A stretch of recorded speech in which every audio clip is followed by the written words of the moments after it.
নমস্কার দর্শকবৃন্দ, আরএসটিভি লাইভে জ্যোতিষ সমাধান আমি ডক্টর আর শাস্ত্রী রাজশাস্ত্রী সকলকে স্বাগত জানাই। আজকে শুভ জগদ্ধাত্রী পূজা, অর্থাৎ এই যে পূজার যে শুরুটা হয়েছিল, আজকে কিন্তু মোটামুটি জগদ্ধাত্রী পূজার মাধ্যমে আমাদের শক্তির যে আরাধনা, যে দেবী, সেই পূজার মোটামুটি সমাপ্তি। এই জগদ্ধাত্রীও কিন্তু মা দুর্গা পূজারই একটি রূপ বলা যায়, অর্থাৎ ইনিও শক্তির দেবী জগদ্ধাত্রী।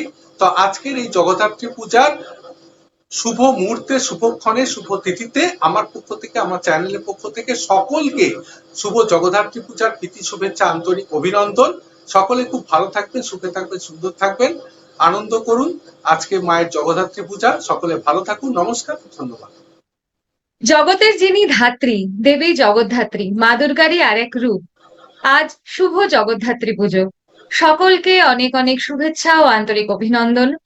মা দুর্গারই আরেক রূপে পূজিত হন তিনি, জগদ্ধাত্রী রূপে শক্তির আরাধনা করা হয় এই তিথিতেও।